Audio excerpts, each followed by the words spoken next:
Hello, I'm Robert Teeter, Chief Investment Strategist here at Silvercrest, and I'm thrilled to be joined by Patrick Chovanec, our Economic Advisor. We're going to have a discussion about Mexico today, and I know Patrick's been there recently. There are a lot of threads going on with the economy, but there's also an upcoming election. So maybe we could start there with your thoughts on the election in Mexico. Yes, it's an opportune time to talk about Mexico because there's going to be a presidential election in June. The current president, who goes by the nickname AMLO, which is his short version of his name, he's very popular, and his handpicked successor is running. He cannot run for reelection. The term in Mexico is 6 years, but they can't run for reelection. So his handpicked successor, Claudia Sheinbaum, is running and is the likely favorite because he's so popular. We could talk a little bit about why he's popular, but people are basically expecting a continuation, or at least some continuation, of his policies going forward. I know one of the things that you've mentioned is it's sort of been the worst of times and the best of times in Mexico, economy and otherwise. So maybe we could start with exploring the worst of times first and pivot to the best of times. Well, the worst of times, I think, is obvious to anybody who watches the news here in the United States. They're aware of the issues with the border, the cartels in Mexico, not only the tensions that causes with the United States because of the importation of fentanyl through Mexico, but also the violence that is caused in Mexico itself. There's a whole huge list of people who are missing in Mexico, largely because of crime and the power of the cartels. There is also the migrant crisis that's taking place, mostly not people from Mexico, but refugees traveling through Mexico, either from Venezuela or from Central America. And of course, if they're not going into the United States, then Mexico has to do something with them. So that is, again, another issue that's contentious between Mexico and the United States, and they have very different views about how to solve that problem. So one would think, given these problems, that the president of Mexico would not be very popular, but that's not true because it's also, in some ways, the best of times in Mexico. Yes, and presumably that has something to do with some of the economic strength and trade trends and things like that. So would love your perspective on that. Mexico's economy is booming. It's been growing at a rate between 3 to 4% after COVID. It's likely to come down to more like 2% this year, but still it's been very healthy, and fiscally also the outlook for Mexico is relatively healthy. One of the main reasons for this is actually shifts in trade because of U.S.-China tensions. It's interesting. Back when Trump first came into office, Mexico was kind of his punching bag, right? And Mexico's a proud country, and I was kind of wondering at that time why there wasn't more of a backlash from Mexico, and why they agreed so readily to renegotiate NAFTA. Right. And the reason why is because I talked to a number of Mexican diplomats who told me, look, the changes he's asking for are not that great. We could agree with him, and then he'll get off our backs.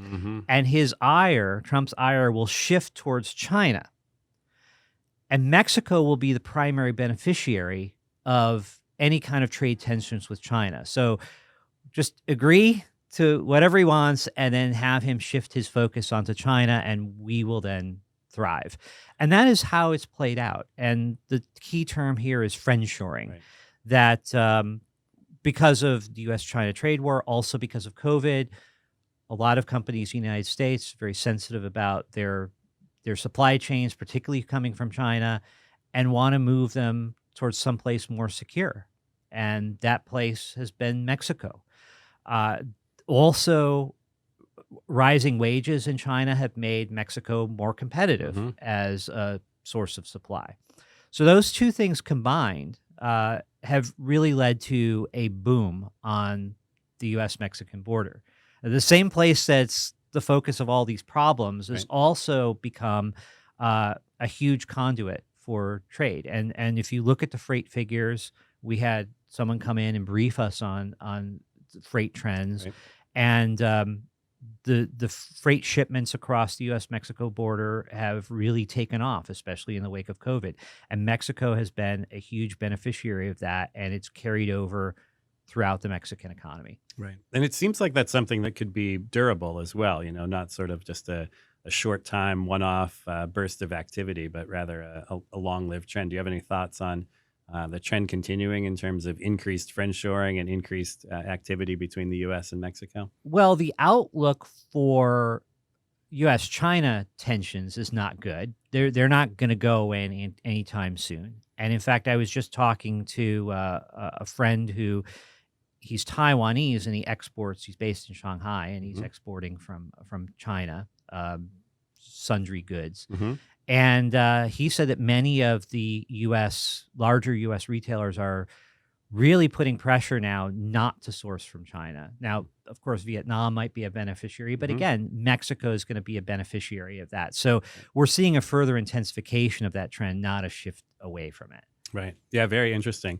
And how about on the political front? How do you see, tension or cooperation between the U.S. and Mexico unfolding in future years? Well, I think it's first interesting to talk about why AMLO is Sure. popular, right? Domestically. Uh, AMLO has been in Mexican politics for a long time Mhm. before he was elected president. He was known as a far left firebrand. He was a left wing populist. And a lot of the more conservative elements of Mexican society, including the business sector, was really concerned when he was elected that he would be a firebrand and he would come in and he would raise taxes and he would increase spending and uh, that would really hurt Mexico's economy. That is not at all the policies that he pursued. Mhm. He did not raise taxes. He actually he did go and collect. He was more aggressive in collecting taxes that he felt that some Mexican corporations hadn't paid. Mhm. So he was a tax collector, but he wasn't a tax raiser. At the same time, instead of spending lots of money, he actually has engaged in austerity. He's been cutting spending, even to the point where some of the people, like for instance, The Economist magazine, Mhm. that you would expect to criticize him for populist policies, have actually been critical of his austerity. Hmm. They said he's cut too much, that he's cut to the bone, and some some investments like in education that Mexico is making, they're not making because he's been so frugal. Interesting. Um, but and there are problems that have emerged, or potential criticisms that have emerged out of his austerity as well. But it has certainly placed Mexico in a good position fiscally, in a lot better position than people feared, given his firebrand reputation. Right. And that's also diffused a lot of the opposition that you would normally have against somebody with his reputation. A lot of the people who expected to be adamantly opposed to him maybe say, well, okay, it wasn't so bad. Right. A strong economy and a good fiscal position go a long way towards some of that popularity. Now, there are some concerns longer term about some of the moves that AMLO has made. Hmm. Um, for instance, in order to save money on a number of projects, again, this fiscal austerity, he gave a lot of the projects, his pet projects, over to the Mexican military to run. For instance, the Mexico City airport Hmm. was handed over to the military to run. Mexico's military has traditionally been weak ever since the Mexican Revolution in the 1910s. The PRI, the one party system that governed Mexico for much of that period, didn't want to be overthrown by the Mexican military. They didn't want to be threatened by them. And so they tended to underfund the Mexican military and keep it weak. And as a result, Mexico didn't have the kind of military coups that were common throughout Hmm. other countries in Latin America.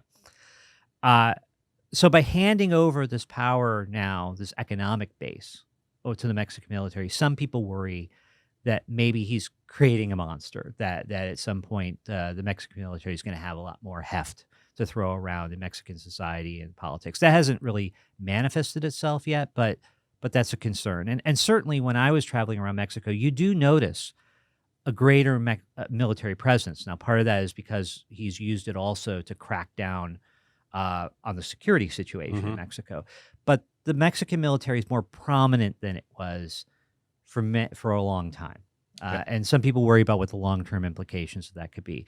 The other thing is that in some of these cuts, he's gone after that. They've been politically motivated, and he's gone after what he perceives as his political enemies, Okay. particularly the Election Commission in Hmm. Mexico, which was established in order to have free and fair elections. Notoriously, in the past, Mexican elections were fixed. Hmm. And then starting in the 1990s, you had more of a democratic movement and free and fair elections. And this election commission was really part of that.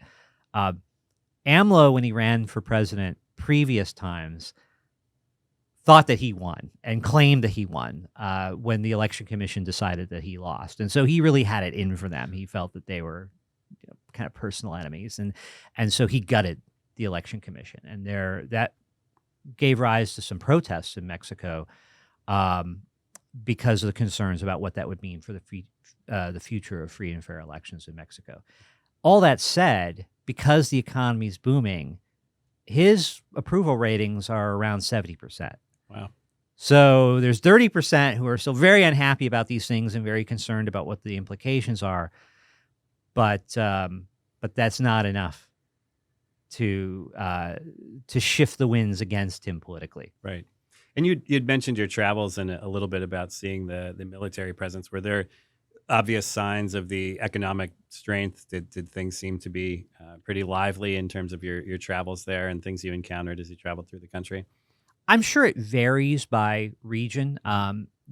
There are regions of Mexico that are quite poor and rural, Hmm. like particularly in the south. A lot of the boom has taken place along the border in the north. Yep. Mexico City sort of lies somewhere in between. Hmm. Mexico City certainly a lot safer city than it was, say, 20 years Hmm. ago.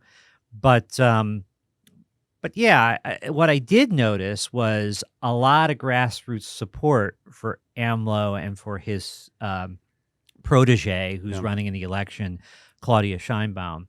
Uh, and there were signs all over the place. Right at that time, there was the primary election essentially to decide who would represent his political party, Hmm. because he really established his own political party, Moreno, and it was clear that she was the handpicked successor. Someone was running against him, and it was supposedly going to be a fair election, but it was very clear that the party base was all out in support of her, and there were signs "Es Claudia, it's Claudia" plastered all over the place, arguably against election law. Hmm. But that was so the enthusiasm of support for him and his party was very evident. Hmm. So it sounds like a fairly likely outcome in June. And then any thoughts on whether that will change or not change relations with the U.S. going forward? Well, one of the challenges that the opposition to Moreno and AMLO and Claudia have is that they are kind of a conglomeration of all the traditional parties Okay. in Mexico before he went off on his own, Hmm. and then won the presidency. So they don't really agree on much other than they're against Their AMLO. opposition. And that's enough to kind of capture that 30% who really still don't like AMLO, but it's not much of a counter platform to win back the rest of the country. Hmm. So that's one of the challenges. She is a little different temperamentally from AMLO. You know, he's more of a populist firebrand. She's more of a technocrat. She's been the mayor of Mexico City. Okay. There occasionally has been a little bit of sunlight between them, particularly on COVID, for instance. Mhm. He took a more populist attitude of being not saying that COVID was a hoax, but being against a lot of more restrictive measures. She took a more traditional Mhm. approach to that. But the interesting thing is, it's even though she might want to go in a different direction, it's his party, and so she's running on his base. Right. And there are people who argue that even though he may not be in office, he'll be the one pulling the strings even when she's in office. So it will be interesting to see, presuming that she's elected, how much independence she's able to exert Right. and go in different directions, or is it still effectively AMLO's second term? Right. Uh, you asked the question about relations with the United States. Obviously, the border is a hot issue in the United States. And the inflow of drugs, the inflow of migrants are all hot issues. Even during the Republican primary here in the United States, a number of candidates talked about potentially using the U.S. military in Mexico, Right. something which generated a very hot response within Mexico, a lot of backlash because of the history of U.S. military intervention. I mean, we were going back to the days of chasing Pancho Villa through the countryside, and there's a lot of nationalist feeling in Mexico about that in the past and any prospect of that in the future. Sure. So the United States and Mexico see these problems in very different terms. But Mexico has a lot of leverage because its cooperation is really important in resolving any of these issues.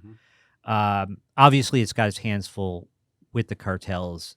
It's very tough. But AMLO has talked about, for instance, the forbidden notion of coming to some kind of ceasefire with the cartels. Now, that would solve some of Mexico's problems in terms of domestic unrest and violence. It wouldn't particularly solve Americans' concerns about the continued flow of drugs into the United States. Yep. So you have two countries that are seeing things in a very different light, both of which have leverage on the border. And they're going to have to figure out ways to cooperate despite their very different priorities. And that's true whether it's President Biden or President Trump in office. Yeah. A lot of interesting things going on, both on the political front and the economic front. Any other topics that we should be thinking about when it comes to Mexico? They're so close and economically twined and geographically situated. It's a very important issue that I think a lot of investors don't pay close enough attention to. So I wanted to make sure we capture your thinking on Mexico. Well, one final thought is that despite the disagreements between the United States and Mexico, but historically and about the border, one thing you don't hear in Mexico, even from AMLO, is any kind of flirtation with the idea of the BRICS countries as a counter to the United States. Right. Very different from what you hear, for instance, from Lula in Brazil, where he's talking every time there's a BRICS conference, he's talking about why can't we get rid of the dollar and what, all this sort of stuff. There is a consensus within Mexico from left to right that the future of the Mexican economy depends on its relationship with the United States and with the United States economy.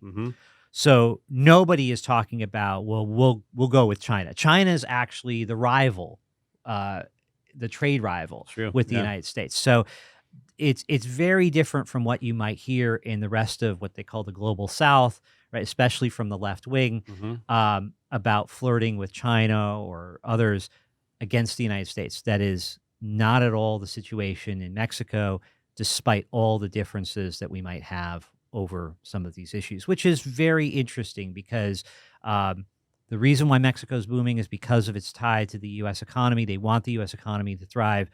They want to piggyback on the back of that in lieu of China. Right. And the only issue is figuring out how to resolve some of these issues, along as the border is both the most positive thing that's going on in U.S.-China relations and the most negative thing. Right. So how do you navigate all these negatives, which are political hot buttons, particularly in the United States, while at the same time preserving this positive trade corridor that's really boosting both countries? Great. Well, thank you, Patrick, for shedding light on a bunch of interesting issues that are very close and important to the U.S. economy and to the outlook for investors.